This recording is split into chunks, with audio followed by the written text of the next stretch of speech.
आज के video lecture में हम सीखेंगे difficulties in measurement of national income 12th economic Maharashtra board का।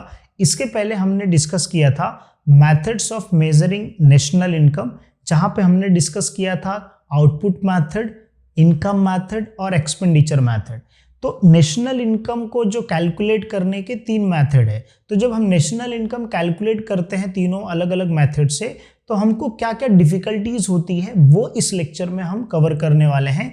तो बेसिकली 2 डिफिकल्टीज होती है। पहला जो है थ्योरेटिकल, जिसको हम कंसेप्चुअल डिफिकल्टीज कहते हैं। दूसरा जो है प्रैक्टिकल, जिसको हम लोग स्टैटिकल डिफिकल्टीज कहते हैं। यहाँ पे मैंने सारे पॉइंट्स लिख के रखे हैं, एक एक पॉइंट्स को हम डिटेल में जो है डिस्कस करेंगे और इस टॉपिक का नोट्स इजी एक्सप्लेनेशन के साथ आपको मेरे वेबसाइट पे मिल जाएगा। इसका जो लिंक होगा वो मैं वीडियो के नीचे डिस्क्रिप्शन में दे दूंगा, तो जरूर आप एक बार देख लीजिए, बट पहला ये समझ लीजिए, ठीक है। और मैं हमेशा बोलता हूँ कि आप नोटबुक लेके बैठिए, फिर उसके बाद जो है आप जो भी मैं पढ़ा रहा हूँ उसको आप लिखिए, ताकि आपको समझ में आए कि आपने क्या पढ़ा है, ठीक है। और वो एक बोर्ड एग्जामिनेशन के वक्त में आप लिख सको आंसर, ठीक है। तो पहला हम लोग डिस्कस करते हैं थ्योरेटिकल और कंसेप्चुअल डिफिकल्टीज, ठीक है। अब ये क्वेश्चन आता है तो क्या हम डायरेक्ट आंसर लिख सकते हैं? यस, आप डायरेक्ट आंसर लिख सकते हो। अगर नहीं है तो आप नेशनल इनकम क्या होता है वो आप लिख सकते हो। National income, what do you mean by national income? National income basically country का इनकम जो मनी टर्म में कैलकुलेट किया जाता है। किस में कैलकुलेट किया जाता है? मनी टर्म में कैलकुलेट किया जाता है। What is national income? National income मतलब होता है total market value of all goods and services और all finish goods and services that are produce in the economy during a year. मतलब एक फाइनेंशियल ईयर में कितना गुड्स एंड सर्विसेज प्रोड्यूस किया जाता है हमारे इंडियन इकोनॉमी में, वो सबका एक मार्केट वैल्यू कैलकुलेट करता है नेशनल इनकम, ठीक है। इसके पहले वाले लेक्चर में हमने डिटेल में डिस्कस किया। उम्मीद करता हूँ आपने वो वीडियो देखा रहेगा, तो आपको इजीली कंसेप्ट क्लियर रहेगा कि नेशनल इनकम क्या होता है, ठीक है।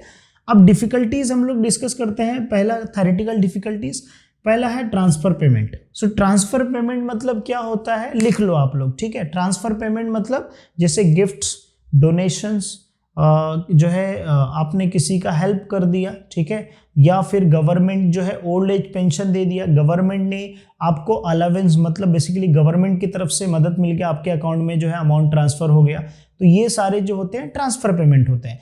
अब ट्रांसफर पेमेंट डिफिकल्टीज क्यों है? इसलिए डिफिकल्टीज है क्योंकि मान लीजिए फॉर एग्जाम्पल मैंने आपको गिफ्ट दिया, तो मेरे लिए एक्सपेंडिचर है, आपके लिए इनकम है, ठीक है। सेम वे गवर्नमेंट ने क्या किया, आपको फ्यूचर में आप स्टडी करोगे तो गवर्नमेंट ने स्कॉलरशिप दे दिया आपको, तो गवर्नमेंट का एक्सपेंडिचर है और आपका क्या हो गया, इनकम हो गया।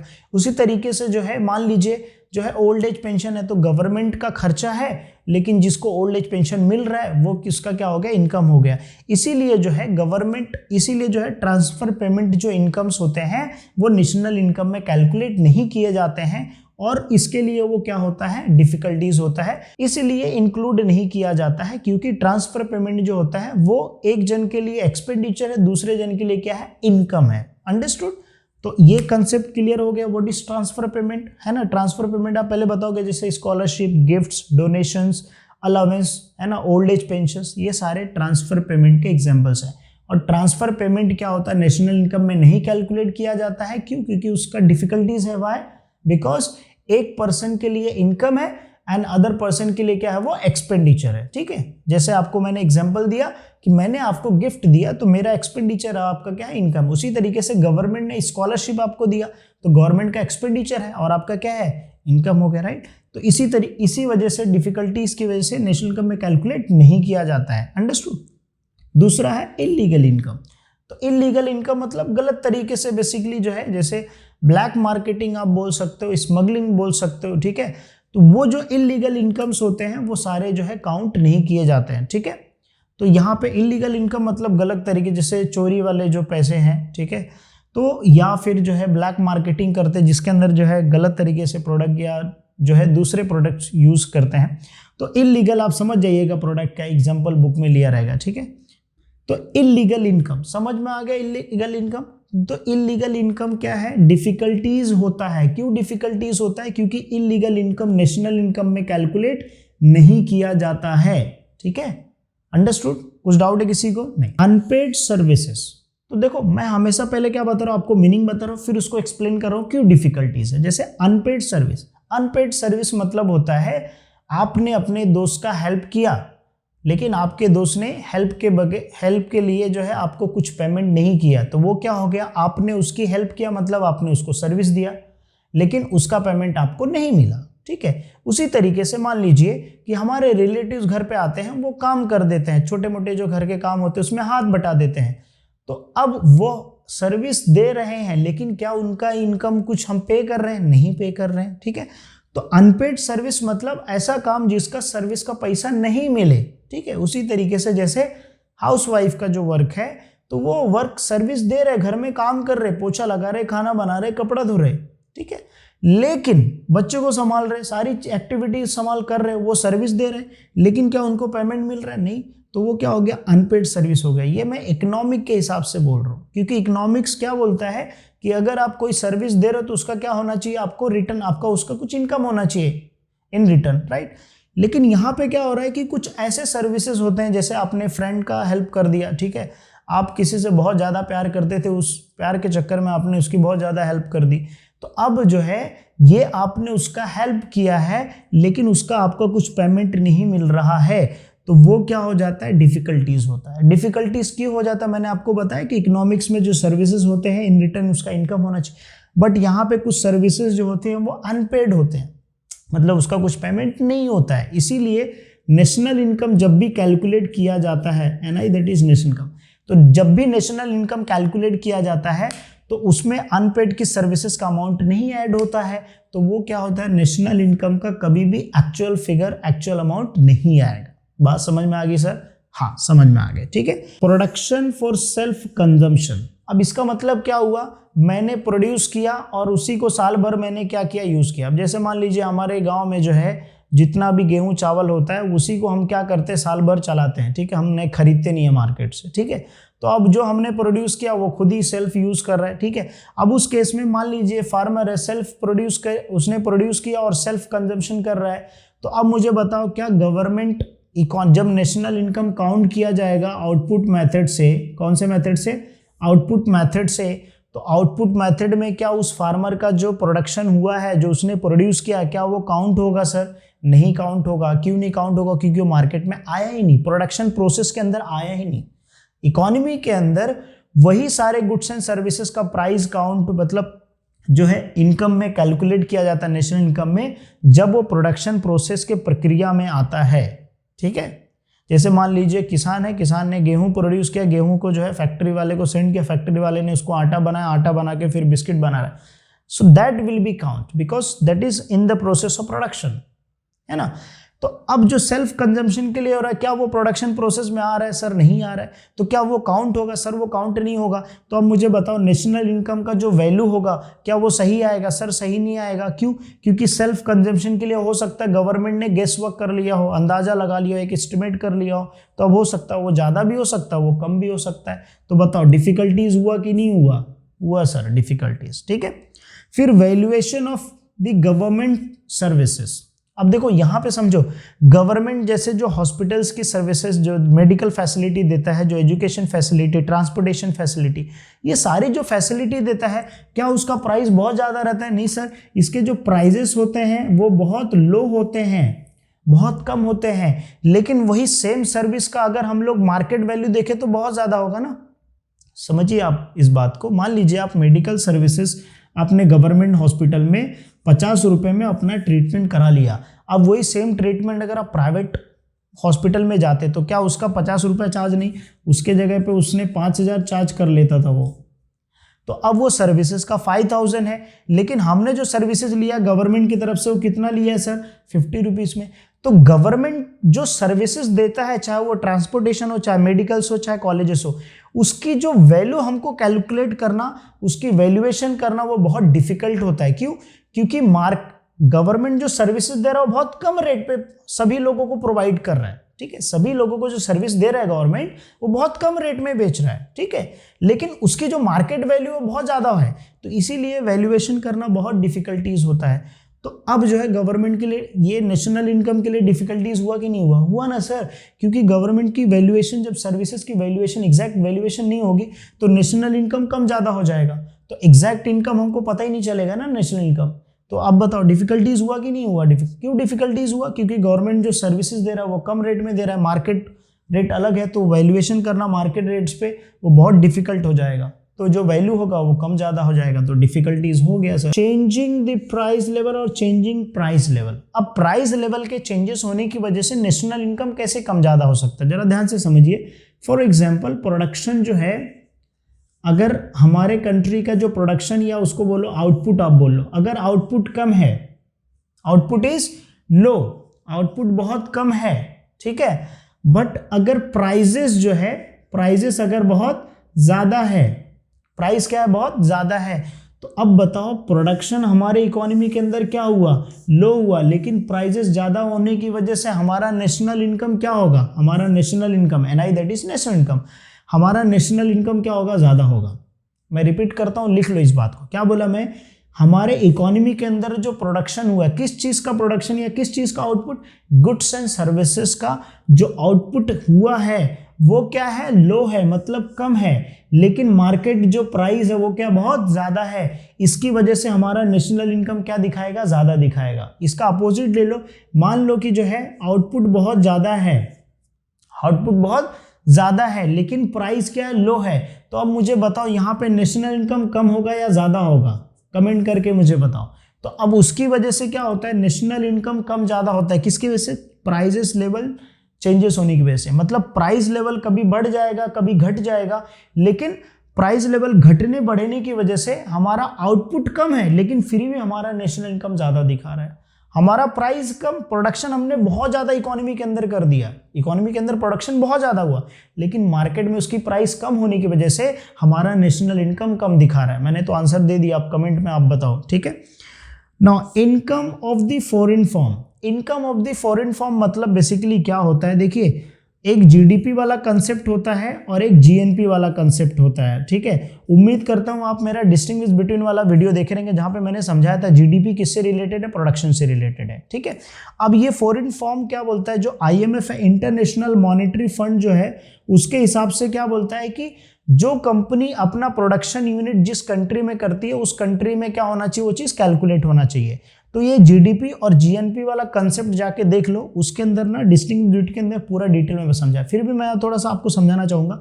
For example ABC limited company, यहाँ पे मैं एग्जांपल लेता हूँ, let's say example ABC limited company है, ठीक है, एंड वो अपना बिजनेस रन कर रही है मान लीजिए USA में, ठीक है। अब ये ABC limited company Indian companies है, वो कहाँ पे बिजनेस रन कर रही है, USA में। सो USA में जब GDP count, national income calculate किया जाएगा, GDP काउंट, क्योंकि GDP के बेस पे ही नेशनल इनकम निकलता है। GDP का डेफिनेशन क्या है, total market value of all goods and services produce in the economy. तो अब US में जो goods and services ABC limited company जो है प्रोड्यूस कर रहा है, तो US के इकोनॉमी में क्या होगा, कैलकुलेट होगा, ना कि इंडियन इकोनॉमी में होगा। तो यही बोला है कि income of the foreign form, that means जो फॉरेन फॉर्म है अगर वो इंडिया में प्रोड्यूस कर रहा है तो इंडिया में कैलकुलेट किया जाएगा, अगर वो बाहर प्रोड्यूस कर रहा है तो क्या किया जाएगा, बाहर कैलकुलेट किया जाएगा, किसमें, जीडीपी में। वहीं पे जीएनपी में हम लोग क्या करते हैं, सब्ट्रैक्ट कर देते हैं, ठीक है। इसलिए डिटेल में जाके वीडियो देख लेना तो आपको समझ में आ जाएगा, ठीक है। बट बेसिक आइडिया मैंने आपको बता दिया, अंडरस्टूड, ठीक है। एक बार रिवाइज कर लेते हैं। ट्रांसफर पेमेंट के अंदर क्या था कि भाई स्कॉलरशिप, डोनेशंस, गिफ्ट्स, उसके बाद अलावेंस, ओल्ड एज पेंशंस, ये सारे क्या होते हैं, नेशनल इनकम के लिए डिफिकल्टीज होता है। क्यों, क्योंकि गवर्नमेंट के लिए एक्सपेंडिचर है, लेकिन ओल्ड एज पेंशन जिसको मिल रहा है वो उसके लिए क्या है, इनकम है। तो एक जन के लिए इनकम है, एक जन के लिए एक्सपेंडिचर है, तो ये बहुत डिफिकल्ट है नेशनल इनकम में कैलकुलेट करना कि एक्सपेंडिचर में कैलकुलेट करो या इनकम में कैलकुलेट करो। इसीलिए क्या होता है, नेशनल इनकम में कैलकुलेट नहीं किया जाता है, ठीक है। इलीगल इनकम जैसे बताया आपको, ब्लैक मार्केटिंग या चोरी, ये सारी चीजें, ठीक है, थेफ्ट, ये जो पैसा ब्लैक इलीगल एक्टिविटी से जो होता है वो कैलकुलेट नहीं किया जाता है नेशनल इनकम में, ठीक है, क्योंकि उसका कोई रिकॉर्ड नहीं होता बेसिकली, ठीक है। अनपेड सर्विसेज मतलब ऐसी सर्विसेज जिसका कुछ पेमेंट नहीं मिल रहा है, वो अनपेड सर्विसेज है। तो जैसे एग्जांपल के तौर पे हाउस वाइफ का वर्क, या आप किसी को बहुत ज़्यादा प्यार करते हो और प्यार के चक्कर में आपने उसकी बहुत मदद कर दी है, जिसको लव एंड अफेक्शन बोल सकते हैं, ठीक है। तो वो अनपेड सर्विस है, आपने अपने फ्रेंड का हेल्प कर दिया तो क्या है, अनपेड सर्विस। तो लेकिन इकोनॉमी के अंदर ये डिफिकल्टीज नेशनल इनकम कैलकुलेट करने में इसलिए है क्योंकि यहाँ पे क्या हो रहा है कि इकोनॉमी में सर्विसेज का कुछ पेमेंट होना चाहिए, बट जो अनपेड है उसका सर्विस का वैल्यू कौन कैलकुलेट करेगा, नहीं कैलकुलेट होगा, तो वो क्या हो गया, डिफिकल्टीज हो गया। फिर प्रोडक्शन फॉर सेल्फ कंजम्पशन, जो फार्मर सेल्फ कंजम्पशन के लिए प्रोडक्शन करता है तो उसका जो काउंट नहीं होता इकोनॉमी के अंदर क्योंकि वो कैलकुलेट वो प्रोडक्शन प्रोसेस में आया नहीं, तो वहां पे गवर्नमेंट क्या कर सकता है, गेस वर्क करेगा, तो कभी ज्यादा कभी कम कैलकुलेट कर लेगा, राइट है ना। Variation of the government services, ये डिफिकल्टीज इसलिए क्योंकि गवर्नमेंट कम रेट में सर्विसेज प्रोवाइड करता है और उसकी मार्केट वैल्यू बहुत ज़्यादा होती है, तो उसका वैल्यूएशन करना डिफिकल्ट हो जाता है, इसीलिए नेशनल इनकम कभी कम ज़्यादा डिफिकल्टीज होता है। बेसिकली आप इसका समझो, प्राइस लेवल घटने बढ़ने की वजह से प्रोडक्शन हमारा ज़्यादा रहेगा तो भी हमारा नेशनल इनकम कम दिखाएगा, और प्रोडक्शन हमारा कम रहेगा प्राइस बढ़ने की वजह से तो हमारा नेशनल इनकम ज़्यादा दिखाएगा, राइट। फॉरेन फॉर्म का आई हैड ऑलरेडी एक्सप्लेन कि भाई फॉरेन फॉर्म जो फॉर्म अपना प्रोडक्शन प्रोसेस जिस कंट्री में रन करता है वहाँ पे कैलकुलेट किया जाता है, ठीक है। इसीलिए यहाँ पे बोला है कि income of the foreign form that will not be calculated. जैसे मान लीजिए इंडियन कंपनीज है लेकिन वो यूएसए में कर रही प्रोडक्शन प्रोसेस, तो वो इंडिया में काउंट नहीं होगा, यूएसए में काउंट होगा, ठीक है। वो जीडीपी का लेवल का, जीएनपी में वो काउंट होगा, ठीक है। इतना डेप्थ में मैं नहीं जाऊंगा, बट डिस्टिंग्विश बिटवीन देख लेना तो वहां पे समझ में आ जाएगा तुमको, ठीक है। नाउ अब हम डिस्कस करते हैं प्रैक्टिकल डिफिकल्टीज, जिसको हम बोलते हैं स्टैटिकल डिफिकल्टीज, ठीक है। तो याद रखना दोनों नाम, ताकि क्वेश्चन अगर घुमा के पूछे तो आप आंसर दे दो, ठीक है। अब यहाँ पे आया प्रॉब्लम ऑफ डबल काउंटिंग। देखो डबल काउंटिंग मतलब 2 बार काउंट हो जाना, ठीक है। जैसे एग्जाम्पल के तौर पर एक कार है, ठीक है। अब कार का कीमत मान लीजिए जो है, कार का कीमत जो है 20 रुपीज़ है, ठीक है। अब कार का कीमत जो है 20 रुपीज़ है, इस 20 रुपीज़ के अंदर क्या कार के अंदर जो टायर लगा उसका भी प्राइस इंक्लूड है सर? हाँ इंक्लूड है, लेकिन अगर हम लोग टायर का अलग से जोड़ लेंगे तो ये कितना हो जाएगा, 25 रुपीज़ हो जाएगा। तो अब क्या हुआ, हमने 2 बार काउंट कर लिया कि नहीं कर लिया। एक बार कार का प्राइस जिसके अंदर ऑलरेडी टायर का प्राइस इंक्लूड था, और फिर हमने टायर का जो है अलग से प्राइस ऐड कर दिया, तो क्या हो गया, डबल काउंटिंग हो गया। जैसे मान लीजिए कि मिल्क या डेयरी कोई प्रोडक्ट है, तो एक बार जो है रॉ मटेरियल में काउंट हो गया, मिल्क का एक बार काउंट हुआ, फिर बाद में क्या हो गया, वापस से जब उससे कोई स्वीट्स बना या पनीर बना तो उसमें 2 बार वापस से काउंट हो गया। जैसे मान लीजिए एग्जाम्पल के तौर पे व्हीट है, अब गेहूं का एक बार काउंट हुआ, बाद में उसको फ्लोर में कन्वर्ट होके, ठीक है, कन्वर्ट हो गया तब काउंट हो गया, बाद में फिर क्या हुआ जब वो ब्रेड में बना या फिर बिस्किट तब काउंट। तो ऐसा 2-3 बार काउंट किया जाता है, उसको हम बोलते हैं इंटरमीडिएट गुड्स, मतलब मिडल में। जैसे मान लीजिए एग्जांपल के तौर पे अगर मेरी फैक्ट्री है जिसमें मैं बिस्किट या ब्रेड बनाता हूं, तो जो आटा है, जो फ्लोर है, वो मेरे लिए क्या है, इंटरमीडिएट गुड्स है, मिडल गुड्स है, ठीक है। तो उसका मैं इस्तेमाल करके ब्रेड या बिस्किट बनाऊंगा, है ना। तो वो डिफिकल्टीज हो जाता है, प्रॉब्लम ऑफ डबल काउंटिंग, क्योंकि 2 बार हम लोग इंटरमीडिएट गुड्स जो होते हैं या रॉ मटेरियल्स जो होते हैं, जो कच्चे माल, उसमें भी हम लोग काउंट कर लेते हैं, और बाद में जब गुड्स रेडी होता है फिनिश, उसमें भी काउंट कर लेते हैं, तो 2 बार काउंट हो जाता है, राइट। तो ये बोलते हैं double counting, problem of double counting. समझ में आ गया? तो अब बताओ ये डिफिकल्टीज है कि नहीं है? सर कैसे डिफिकल्टीज है, 2 बार आपने काउंट कर लिया ना सर, तो अब नेशनल इनकम क्या होगा, ज्यादा दिखाएगा आपको, राइट। तो सही वैल्यू नहीं आएगा नेशनल इनकम का, ठीक है। Existence of non monetization sectors. अब देखो नॉन मोनेटाइजेशन सेक्टर्स मतलब जहां पे मनी का इन्वॉल्वमेंट नहीं है, तो जहां पे मनी का इकोनॉमी के अंदर इन्वॉल्वमेंट नहीं होता है उसको हम क्या बोलते हैं, उसको हम बोलते हैं बार्टर सिस्टम। मतलब आज भी जो है, जो रूरल एरियाज है वहां पे आज भी जो बहुत सारे जो लोग रहते हैं, वो लोग आज भी जो क्या करते हैं, कौन सा प्रैक्टिस करते हैं, बार्टर सिस्टम का। मतलब गुड्स के बदले गुड्स एक्सचेंज करते हैं। तो जब गुड्स के बदले गुड्स एक्सचेंज करेंगे तो क्या वो नेशनल इनकम में काउंट होगा? सर नहीं। बोले सर क्यों नहीं काउंट होगा? क्योंकि नेशनल इनकम हमेशा मनी टर्म में कैलकुलेट करता है, लेकिन जो रूरल एरियाज में जो गुड्स एंड सर्विसेज जो एक्सचेंज हो रहे हैं, that is exchange, barter system. Goods के बदले गुड्स एक्सचेंज हो रहा है, तो बार्टर सिस्टम जैसा हो गया, तो वहां पे क्या होगा कि काउंट होगा? नहीं काउंट होगा। तो existence of non monetization sectors. I hope, उम्मीद करता हूं कि आपको समझ में आ गया रहेगा what is non monetization sectors, ठीक है।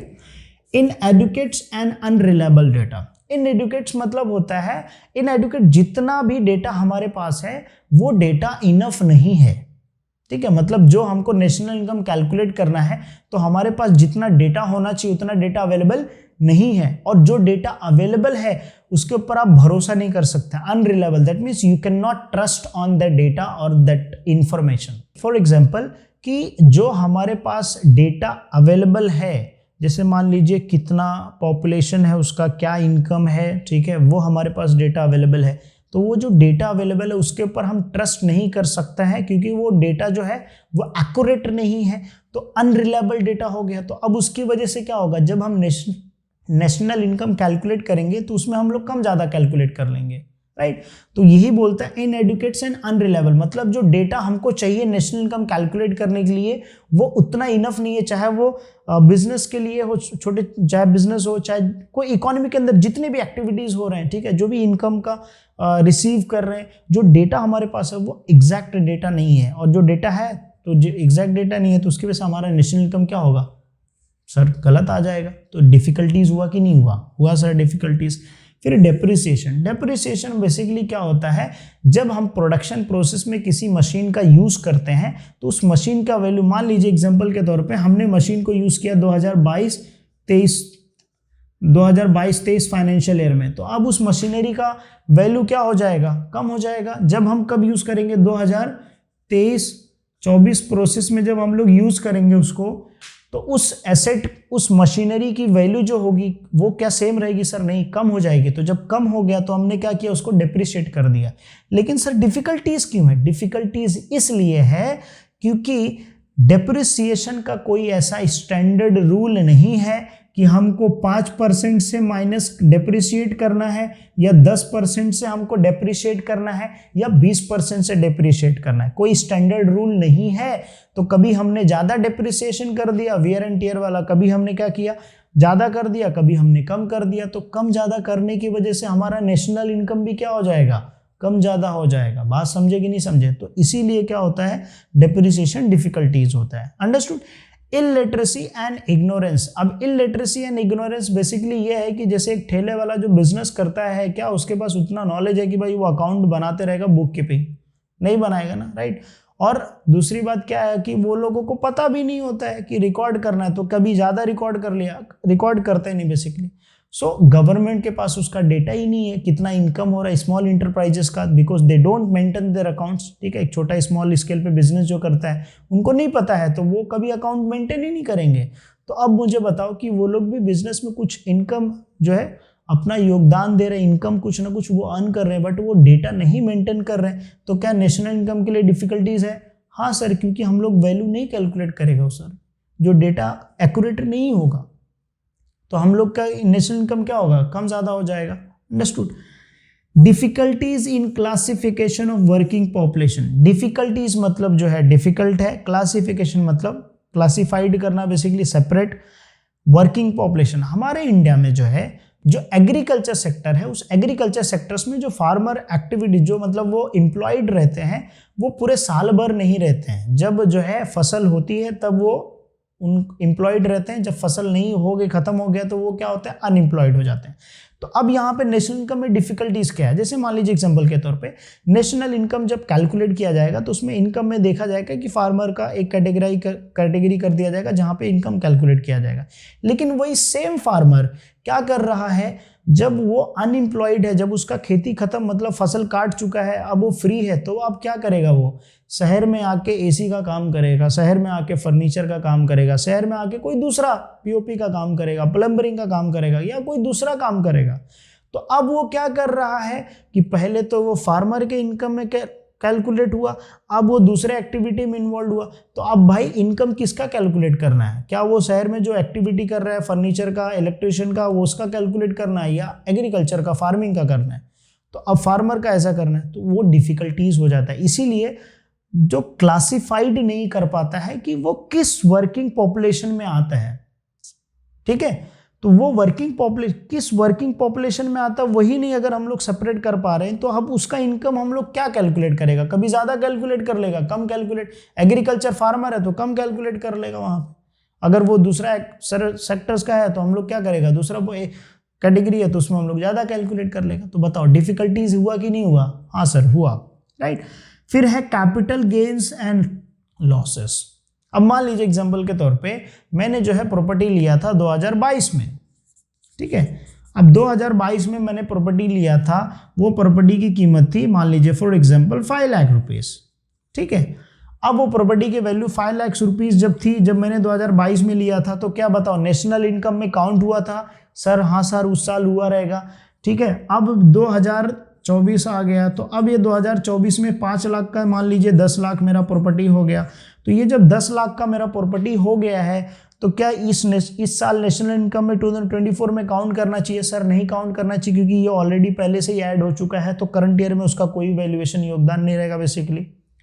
उसी तरीके से मान लीजिए एग्जांपल के तौर पे मैंने शेयर खरीदा था 10 साल पहले, ठीक है, अब उस टाइम पे कम थी वैल्यू, आज मार्केट वैल्यू होने की वजह से, प्राइस चेंज होने की वजह से ज्यादा है, तो क्या करंट ईयर में उसको अपन कैलकुलेट करेंगे? सर नहीं कैलकुलेट करेंगे। तो जो प्रॉफिट होता है, या मान लीजिए 5 लाख का था 2 लाख का हो गया मेरा, ठीक है, तो जो कैपिटल गेन होता है मतलब फायदा, और कैपिटल लॉस जो होता है, ठीक है, ये नेशनल इनकम में कैलकुलेट नहीं किया जाता है। रीजन नहीं किया बिकॉज करंट ईयर में जो है ये कुछ जो है एक्टिविटी प्रोड्यूस नहीं करता है। देखो यहाँ पे मैं आपको समझाना चाहूंगा कि इकोनॉमिक्स में वो सारी चीजें हम लोग इंक्लूड करते हैं जिससे प्रोडक्टिविटी प्रोड्यूस किया जाता है, और जिससे क्या होता है, सर्कुलर होता है इकोनॉमी के अंदर। ठीक है, जैसे एक हम वर्क करते हैं, हमको इनकम मिलता है, वो इनकम हम स्पेंड करते हैं, कुछ सेव करते हैं, बैंक वाला बिजनेस को लोन देता है, बिजनेस वाला क्या करता है, इन्वेस्टमेंट करता है, उससे एम्प्लॉयमेंट बढ़ता है, एक सर्कुलर होता है इकोनॉमी के अंदर, कुछ ना कुछ यूनिट प्रोड्यूस होता है। ठीक है, हम जॉब कर रहे हैं तो प्रोड्यूस कर रहे हैं, हमको इनकम मिल रहा है तो हम स्पेंड कर रहे हैं, राइट, तो प्रोड्यूस हो रहा है। लेकिन कैपिटल गेन एंड लॉस से ये जो हो रहा है, ये करंट ईयर में कुछ जो है प्रोड्यूस नहीं कर रहा है, वो चीज आप ऐसा समझो। ठीक है, कंसेप्चुअल के हिसाब से बताया।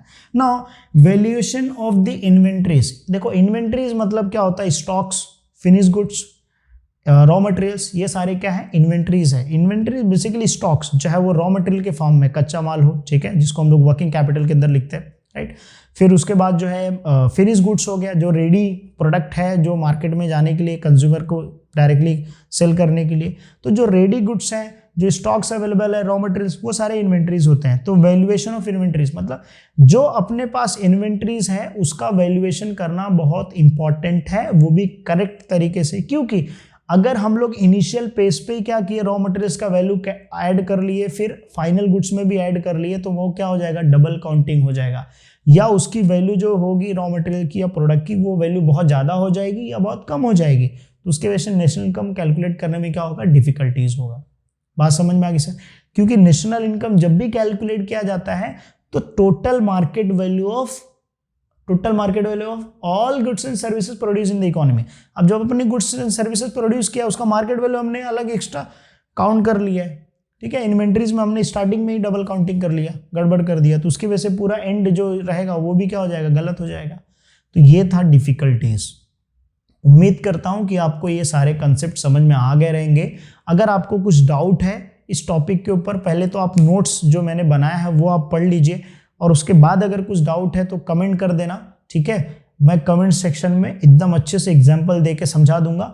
आपका होमवर्क ये है कि इस सारे टॉपिक के ऊपर अगर आपके माइंड में कुछ इजी एग्जाम्पल्स हैं तो let me know in comment section. मुझे बहुत अच्छा लगेगा कि हाँ आप मेरा वीडियो देखें और आपने पढ़े, और आपका जो एग्जाम्पल है बहुत अच्छा है। I will reply in the comment section. ठीक है, and best of luck for your examination.